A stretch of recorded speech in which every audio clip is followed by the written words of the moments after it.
Pour clore cette première session avec un invité spécial, je demande à François Vallotton de me rejoindre sur scène. On va pouvoir s'asseoir ici. Voilà, ici, on a l'embarras du choix.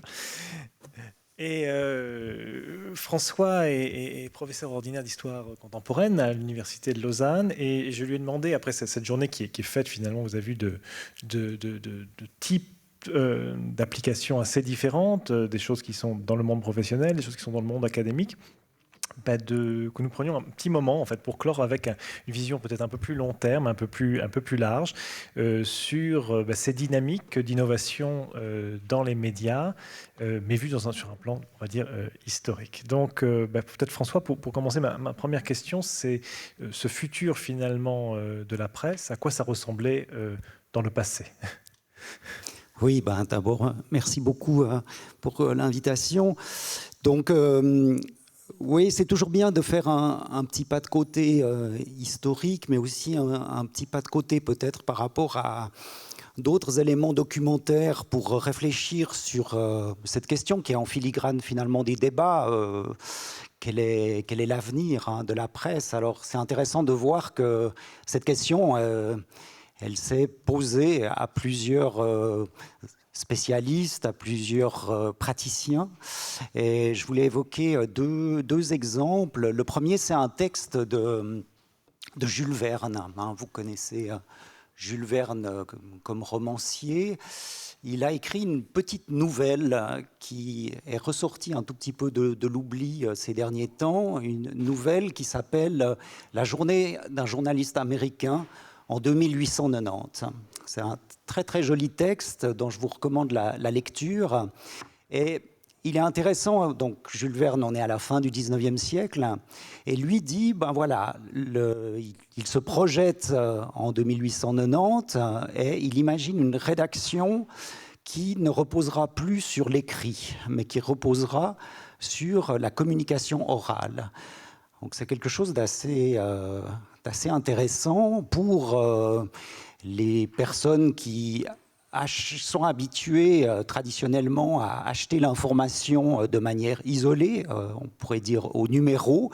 Eh bien, ils vont pouvoir accéder à des sortes de cabines phonographiques et ils seront mis en relation avec un reporter qui leur lira les nouvelles.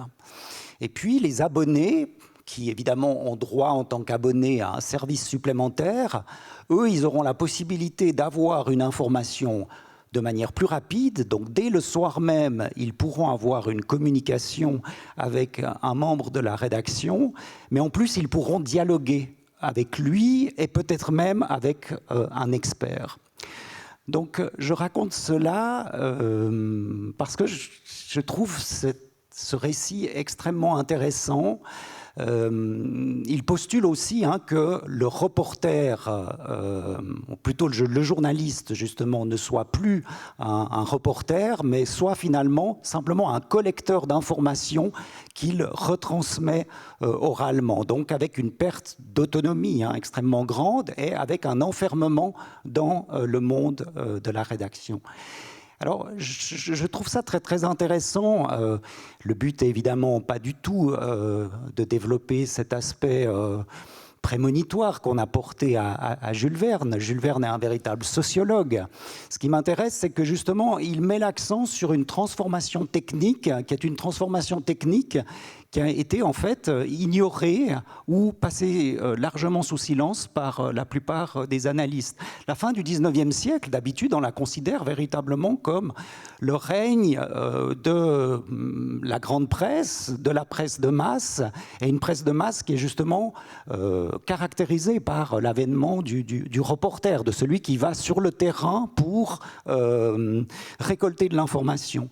Et en fait, Verne, il se situe à un autre niveau en mettant l'accent sur une autre innovation technique fondamentale, qui est celle du téléphone, et du fait que ce téléphone va modifier fondamentalement sur le plan technique dès le 19e siècle la transformation de l'information avec des possibilités de rapidité, mais également justement de communication interpersonnelle qui change totalement finalement les modalités du journalisme traditionnel. Donc à travers cette petite anecdote, je trouve qu'il y a un déplacement qui est tout à fait intéressant, disons, pour penser l'innovation technologique et la penser justement dans une perspective peut-être parfois un tout petit peu différente, pour nous dire que voilà, ce n'est évidemment pas ce qu'on a fait aujourd'hui, mais on a toujours la tentation peut-être d'être un peu myope et de se focaliser finalement sur un élément de l'innovation, alors que celle-ci est plurielle et touche peut-être à d'autres domaines auxquels on ne pense pas immédiatement. En tout cas, on voit qu'il y a cette pression déjà de l'automatisation. C'est une chose qui est revenue en fait à plusieurs reprises aujourd'hui. L'envie peut-être pas d'avoir les machines intelligentes, mais d'automatiser des processus. Si on les automatise, quelles parties sont encore actives? Et donc il y a cette question de la solubilité en fait du journalisme dans l'automatisation, en gardant la portion la plus petite qui consiste encore à avoir un savoir-faire pas tant humain, hein, mais non décomposable. Et c'est intéressant que Jules Verne finalement essaye de réfléchir à ce qui peut constituer ou ne pas constituer des éléments de décomposabilité. Voilà. Je voulais évoquer encore un deuxième élément qui nous rapproche de la Suisse romande, un autre texte qui est en fait une conférence que délivre Jean-Claude Nicole. Jean-Claude Nicole, grand patron de presse de la fin du dernier tiers la deuxième partie du XXe siècle, genevois, propriétaire et éditeur du quotidien La Suisse, et qui va faire en 1970 une conférence, cette fois au Club 44 à La Chaux-de-Fonds. C'est une conférence que vous pouvez retrouver car les conférences ont été systématiquement enregistrées à partir des années 50. Et le thème de sa conférence, c'est la presse à l'aube du XXe siècle. Donc une réflexion prospective 30 ans auparavant. Alors bon, il mentionne toute une série un petit peu de gadgets. Il dit, il est à La Chaux-de-Fonds, nous aurons une montre qui nous permettra de lire le journal. Et puis, nous aurons une sorte de fax que l'on pourra greffer sur un écran et qui nous permettra d'avoir le journal à domicile. Voilà, bon. Alors là, on est un peu dans l'anticipation, mais ce que je trouvais intéressant par rapport à aujourd'hui, c'est qu'en fait, il dit, mais la plus grande innovation technique, en fait, elle se développe à tous les maillons de la production et de l'élaboration du journal. Et à travers la communication de cet après-midi, de notre collègue américain, en fait, je revoyais exactement les différentes strates d'innovation technique évoquées par Jean-Claude Nicole en 1970, en disant, mais finalement, les éléments fondamentaux, on les retrouve toujours au niveau de la production, de la distribution, du marketing et finalement de nouvelles formes de visualisation et de narration. Et ça, je trouve aussi très, très intéressant de voir qu'en 1970, finalement, il reprend sur le plan de l'innovation technologique exactement les mêmes éléments sur lesquels on a insisté à travers des points évidemment beaucoup plus contemporains. Il y a une chose qui est venue aujourd'hui, c'est la question aussi des données, avoir des données, construire des données, et la tension qu'il y a entre ces données et des stories, comme on les a appelées aujourd'hui, le fait de construire une histoire, qui sont deux objets relativement différents. Et est-ce que cette arrivée finalement de grandes quantités de données qu'on pourrait d'une manière optimale transformer en histoire, ça c'est quelque chose de nouveau, ou est-ce que c'est quelque chose qu'on a de manière implicite ou explicite dans l'histoire des médias? Bon, les médias travaillent toujours évidemment avec un flux d'informations extrêmement important, et donc bien sûr qu'en termes de quantité, on pourrait dire qu'aujourd'hui ce flux est plus important, mais je pense qu'on a toujours recherché ces informations pour ensuite justement les retravailler et leur donner en forme de storytelling. Là, le terme est évidemment anachronique pour certaines période, mais disons pour leur donner justement une efficacité et pour leur donner aussi d'une certaine manière une identité qui permet de se démarquer de la concurrence.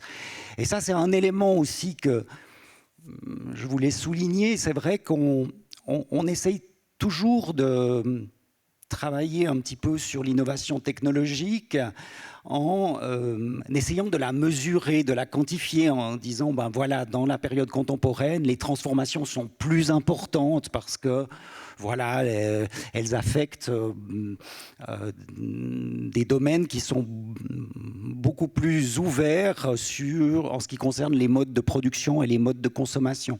En fait, le regard historique montre que c'est très très relatif et qu'en fait, presque cet aspect purement technologique, c'est finalement une question qui est davantage une question de croyance, comme ça l'a été dit aussi par Jérémy. Finalement, on y répondra de manière différente si on trouve que cette innovation technologique est plutôt favorable ou a des effets plutôt négatifs.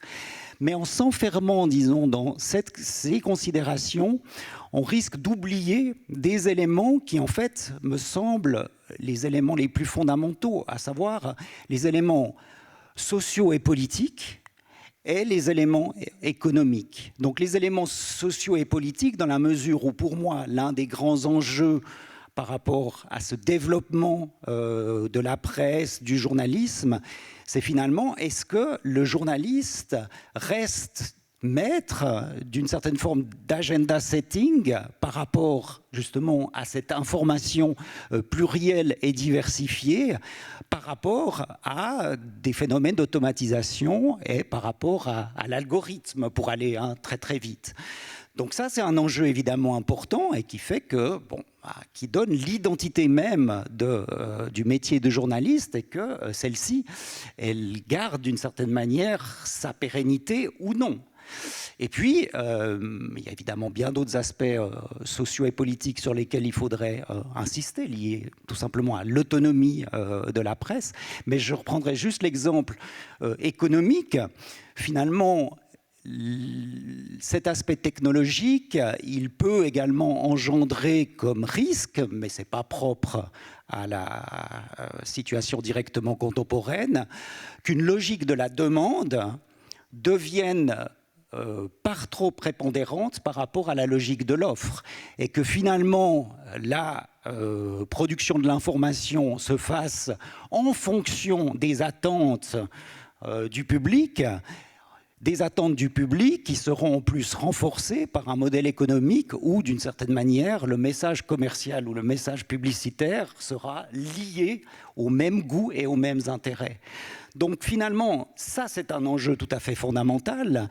C'est dans quelle mesure on arrive à maintenir une économie, et on pourrait dire presque un écosystème médiatique qui garantisse non seulement la liberté, non seulement la liberté de la presse, mais cette capacité du journaliste à faire prévaloir ses questionnements sur, encore une fois, des questions qui pourraient apparaître par des recherches automatiques, et d'un autre côté, un modèle économique qui ne serait pas uniquement assujetti à une logique de la demande. Mais alors sur ce point, la grande difficulté, c'est qu'effectivement, l'optimisation de la pertinence, on voit bien que c'est sous-jacent à tous les modèles. Il faut que ce qui est donné à lire au lecteur soit maximalement intéressant pour lui. Et c'est très difficile de dire non, en fait, à cette question.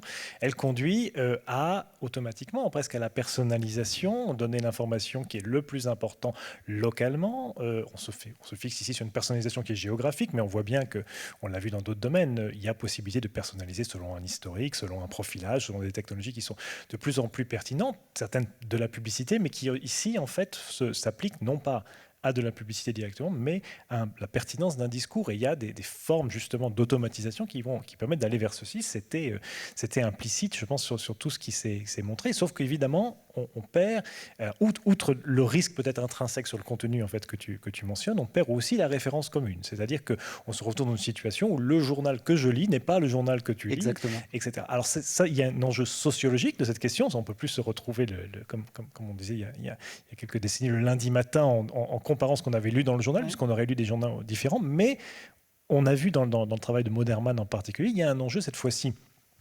patrimoniale, historique, la possibilité difficile de reconstruire, d'extraire, de réarticuler des archives n'est possible parce qu'il y a encore cette notion de document. C'est-à-dire le journal, il a ses différentes éditions, il y a des subtilités, mais il reste, disons, dans une forme de fixité. Du jour où on a quelque part ouvert cette question, la notion même de document stable s'effrite, et donc ça nous pose une question, puisqu'on est dans ces grandes perspectives, on est allé vers le passé. Si on se projette maintenant dans le futur, conférence de Digital Humanities en 2100, dans lequel on s'interroge sur la période étrange en fait de ces premières décennies du 21e siècle, est-ce que nous aurons des archives qui seront les acteurs qui voudront les constituer? Voilà. Qu'est-ce que tu penses de cette problématique-là? En 3 minutes. En plus, hein, je pense que ceux qui sont avec nous ici sont aussi voilà, ceux qui s'intéressent à cet élargissement. C'est vraiment une question qui est fascinante. Moi, ce qui me frappe, c'est que les grandes rédactions ont toujours été très soucieuses de leur patrimoine. Non seulement, évidemment, dans la conservation de leurs collections, qui étaient des collections imprimées, mais en plus, les grandes rédactions, elles avaient justement un service d'archives photographique, hein, on y a fait référence tout à l'heure, mais également des archives qui, d'une certaine manière, réunissaient de la documentation de manière beaucoup plus générale. Et donc, l'idée même du journal, hein, indépendamment de cette question du document, était liée pas seulement à la production d'une information qui soit d'une certaine manière circonscrite dans une temporalité donnée, mais qui puisse d'une certaine manière constituer l'archive. Et ça, je pense que ça a beaucoup changé et que c'est en train de changer encore plus fondamentalement. Là, j'ai eu une discussion récente avec Jacques Pillet, donc figure journalistique bien connue de Suisse romande, créateur de l'Hebdo, du Nouveau Quotidien. Et lui me racontait que justement, dans son expérience, alors il y a non seulement cette transformation du document, j'y reviendrai, mais surtout une sorte de perte de sensibilité aussi de la part des protagonistes journalistiques pour l'archive. Alors bon, en principe en partie pour des raisons techniques. Lui me disait par exemple que dès le moment où l'hebdo a migré en fait sur la photocomposition d'une certaine manière, sur l'informatique, non seulement il était possible d'avoir l'archive de la maquette du journal, mais également finalement de toute une série de choix rédactionnels. Donc on avait les différentes photographies qui d'une certaine manière étaient mises en concurrence pour illustrer telle ou telle thématique, et donc avec des contenus extrêmement riches quant à l'élaboration même du journal. Eh bien cette archive, elle a disparu. Elle a disparu, elle n'a pas pu être récupérée, et donc, même pour retrouver la matrice même du journal, du document, en fait, il a fallu passer par le détour du papier. Ce que je trouve en effet assez intéressant. Et puis maintenant, il y a cette nouvelle donne avec évidemment des journaux qui sont purement numériques, qui dépendent finalement de providers pour lesquels la question de l'archive n'a pas vraiment de pertinence. Ce qui est important, c'est de pouvoir garantir en tout cas une sorte de silo d'information sur certaines thématiques et à un moment donné, mais pas du tout dans une idée de conservation. Donc ça, je pense que c'est le prochain défi, et c'est ce qui va nous réunir, Frédéric, ces prochaines années, c'est de construire finalement la plateforme archivistique pour la presse d'aujourd'hui et de demain, et qui, alors bien sûr qu'on a encore quelques années, et puis Impresso pourra continuer quand même à travailler évidemment sur les collections numérisées d'archives papier. mais il va falloir travailler à l'archivage numérique d'une production numérique. En tout cas, ce qui est intéressant, c'est qu'il y a ces deux temporalités et qui sont, enfin, que clairement, je pense, les journaux ont conscience. Et d'un côté, il y a une temporalité très courte de maximum de pertinence pour un maximum de, on va dire, d'efficacité aujourd'hui, mais les journaux savent, au moins inconsciemment, que ce qu'ils sont aujourd'hui, ce qui fait la différence du New York Times, du Washington Post, c'est quelque chose de très fragile, de très éphémère, qui est une marque, qui est une qualité et qui s'est construit autour d'outils qui sont des outils du temps long et des outils de l'archive interne. Alors, est-ce que cette conscience de la nécessité de perpétuer une mémoire, au moins en interne, sera suffisante pour que ça fasse patrimonialisation? Bon, bah ça, on verra bien. Je propose est-ce que vous profitez que François est avec nous pour cette session conclusive? Est-ce qu'il y a des questions dans la salle?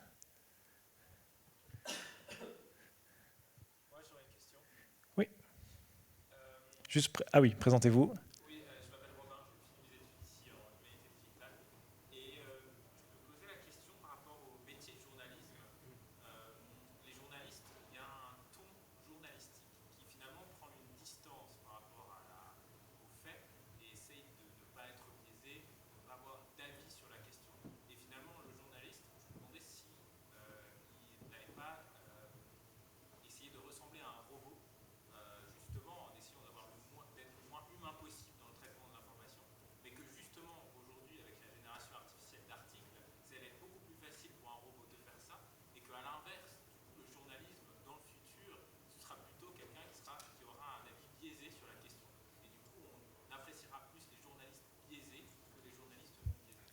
Alors je répète avant que tu répondes, François, juste pour ceux qui nous suivent sur Internet en streaming, qui n'ont peut-être pas entendu la question de Robin, c'est une question sur le langage journalistique dans une situation où il y a des textes générés et il y a une problématique de savoir ce qui sont les textes produits par des personnes et par des machines. Est-ce qu'on va assister à une uniformisation, une neutralisation du discours, ou au contraire une tentative, disons, d'échapper à un discours qui est, on va dire, régulé algorithmiquement en affirmant une forme de baroque des discours. Voilà. Oui, bah, j'aime bien votre question. Je trouve qu'elle est tout à fait pertinente. Alors bon, ça rejoint aussi un peu ces deux modalités de l'écriture journalistique qu'on a voulu aussi très souvent distinguer, hein, finalement le journalisme qui est plus d'information, qui d'une certaine manière va reprendre la dépêche et l'organiser finalement de manière assez cosmétiquement différente, disons, de sa matrice originale ou originelle, et puis un journalisme davantage de commentaires, symbolisé par, voilà, par l'éditorial qui sera l'affirmation d'une position originale. Alors bon, ça c'est un petit peu disons, la division traditionnelle. On voit que depuis assez longtemps, elle a volé en éclats et que finalement les écritures journalistiques se sont considérablement diversifié, qu'on ne peut pas résumer ça à cette dichotomie, et que finalement l'originalité, la spécificité journalistique, elle est quand même au cœur, disons, de la démarche professionnelle et rédactionnelle. Alors cela d'autant plus par rapport à toujours cette espèce de fantasme, qui est peut-être pas forcément uniquement un fantasme, que le journaliste pourrait être à terme remplacé en effet par la machine. Mais enfin, ce qui ne peut en effet qu'alimenter sa volonté, disons, de se distinguer. Maintenant, on retombe sur finalement une question qui pour moi est toujours politique. Je reviens au politique, je reprends des slogans qui sont d'une autre époque, mais je commence à être grisonnant également.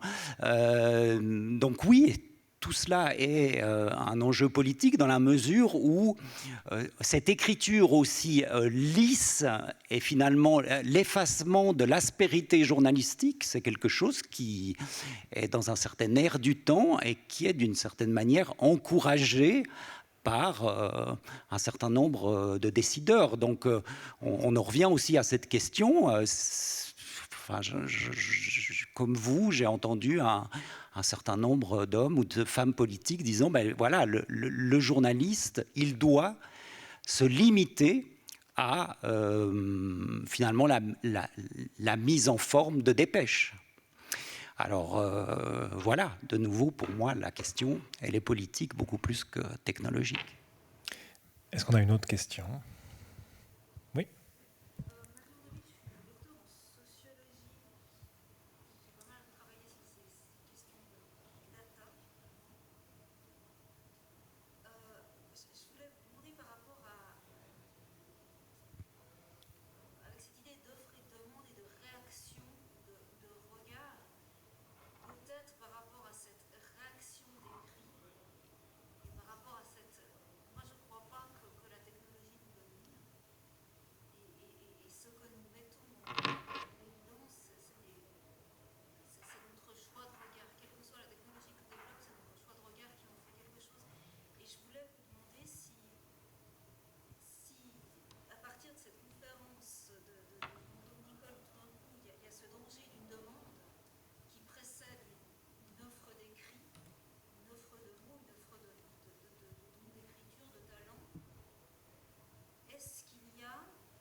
De nouveau, pour ceux qui nous suivent sur Internet, donc voilà, je vais essayer de paraphraser un petit peu, c'est une question sur cette question d'offre et de demande, à quel point effectivement il y a une circularité, une capacité d'influencer les audiences à partir d'une offre journalistique nouvelle, ou au contraire, est-ce qu'il y a une résistance possible à ces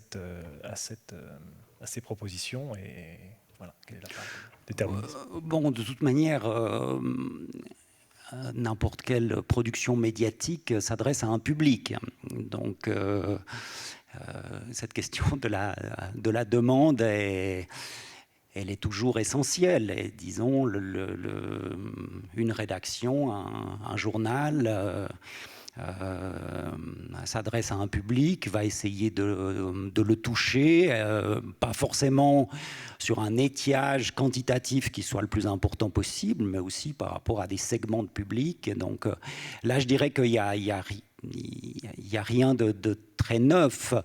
Maintenant, simplement, alors il est vrai qu'une nouvelle donne technique peut permettre une réponse de la demande qui va être beaucoup plus fine, à savoir que plutôt que justement privilégier un corpus rédactionnel incarné par un titre, eh bien finalement on va être amené à privilégier un certain nombre de thématiques extrêmement spécifiques sur la base desquelles vous allez pouvoir consommer ou être orienté sur tel ou tel type de production. Donc c'est à ce niveau-là, disons, qu'il me semble les choses changent. Et de nouveau, par rapport à ce que je disais sur les enjeux commerciaux, ces enjeux commerciaux sont évidemment présents dès le moment où il y a un commerce d'annonces qui se met en place dès les années 1830, donc dès la première moitié du 19e siècle, mais que évidemment ces effets deviennent d'autant plus forts si à la préférence pour l'une ou l'autre thématique est articulé de manière extrêmement précise un message commercial qui est étroitement corrélé à ce type de préférence. Donc c'est là où il y a pour moi un certain nombre de transformations quand même par rapport à à l'évolution contemporaine, même si les dynamiques structurelles restent assez similaires. Merci beaucoup François. Je pense qu'on va clore ici. Je suis très heureux qu'on ait pu mener cette session aussi de cette manière, parce que l'esprit, enfin le pari de ces DH Days, c'est d'essayer en fait de mettre ensemble des choses assez hétéroclites, des gens qui sont dans le travail, dans la quotidiennité de la professionnalité, qui doivent prendre des décisions économiques dans des contextes professionnels, ceux qui produisent des technologies à la recherche d'usages, qui ont eux-mêmes des projets de ce qui constitue leur pertinence, mais qui des fois aussi le moteur est un moteur technologique dans la capacité en fait de faire les choses, et puis la capacité de jeter des regards non seulement sociologiques, politiques, historiques, en prenant des distances plus grandes, et avoir ces différents points de vue ensemble dans un même espace. Voilà, c'est quelque chose qu'on aimerait pouvoir continuer à maintenir, et c'est, je pense, un peu ça l'esprit des humanités numériques tel qu'on les conçoit un peu sur le campus lausannois. Demain, on va essayer la même expérience sur deux autres thématiques, sur l'éducation, pareil, autour être dans le concret des pratiques, mais aussi dans la capacité en fait à imaginer d'autres manières d'apprendre ou d'enseigner. Et puis, durant l'après-midi, autour du patrimoine, autour de la question des musées, et puis avant, autour d'autres formes de patrimonialisation, qui est en particulier la question du patrimoine vidéoludique, la capacité que nous avons à éventuellement préserver une partie culturelle importante de la vie d'un certain nombre de notre génération, qui n'est pas encore considérée de manière traditionnelle comme un élément de patrimoine, et dans lequel il n'y a que quelques acteurs qui sont des acteurs qui s'efforcent, avec beaucoup de difficultés, de sauvegarder de la destruction mémorielle. Et on a la chance d'avoir la plupart de ces acteurs autour de la table et dans des dialogues qui vont continuer demain. Je vous réinvite aussi à prendre du temps de discuter avec les personnes qui ont présenté pour les startups, les projets, un certain nombre d'autres projets qui ne sont pas montés sur scène, mais qui décrivent les aspects de patrimoine, sur la ville de Lausanne par exemple, sur les questions du Montreux Jazz Festival, les formations universitaires qui sont menées à l'UNIL et à l'EPFL sur les questions d'humanité numérique, complémentaires, différentes, mais qui présentent ensemble. Et puis, comme c'est aussi une question de communauté, vous avez deux outils, deux objets dont vous devez vous saisir. Un, c'est de prendre le directories, le DHD directories, qui essaye de montrer simplement une liste avec les biographies et les diversités des membres qui forment la communauté lausannoise étendue, des personnes qui se sentent liées à cette communauté aussi, ainsi que l'ensemble des biographies des intervenants. Et puis, nous avons un photographe qui a un stand qui est disponible, et je vous invite très fortement de prendre quelques minutes pour venir vous faire photographier demain dans la journée, de manière à ce que cette communauté elle-même s'inscrive comme un rendez-vous dans cet espace aux couleurs des DH Days. Donc profitez de cette capacité d'inscrire ce moment aussi dans une mémoire. Je vous souhaite une excellente soirée et au plaisir de vous revoir demain.